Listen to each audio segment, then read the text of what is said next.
Thank you, Mr. Chairman and Mr. Speaker. I have enormous respect for my colleagues on the Armed Services Committee.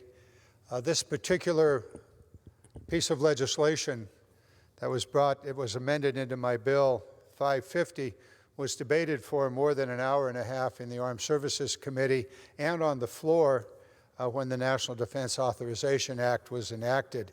It's been thoroughly reviewed, and with all due respect, it is not the end of the world, but it is the reassertion of Congress for our constitutional responsibilities. Since I first came to Congress in 2009, I've authored legislation and voted consistently to repeal the 2002 AUMF, which is really a very open-ended authorization for the President to do virtually anything he wants. Yesterday, in a hearing, we heard in an unclassified portion of that hearing from the Pentagon's lawyers that essentially said the 2002 AUMF allows the President to do anything with any threat that emanates from Iraq. We should consider that seriously, that if in fact that is their justification, and in fact that is also written into the President's or the White House's view of this legislation. Any threat emanating from Iraq at any time into the future. Consider that.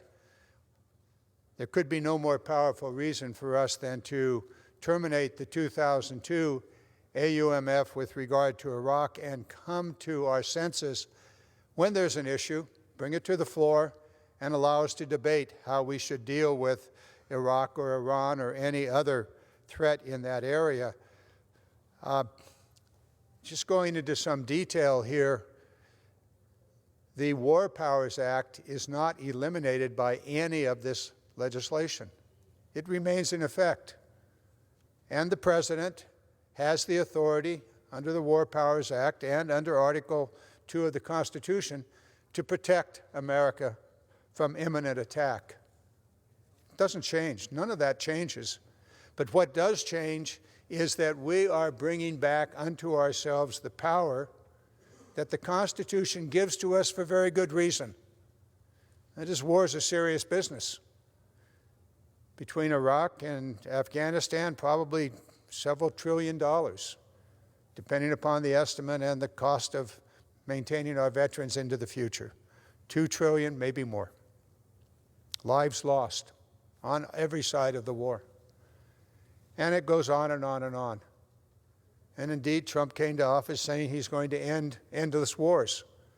This is our opportunity to reassert our constitutional authority and, most importantly, our responsibility. We should do that. We can talk process forever, and we seem to want to talk process more than the reality.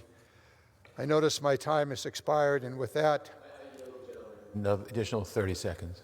Gentleman is recognized for an additional 30 seconds. Thank you. Bottom line, for too long, we failed our responsibility. We really must act to repeal the 2002 authorization to use military force in Iraq and to set clear parameters about further action against Iran. And with that, I yield back.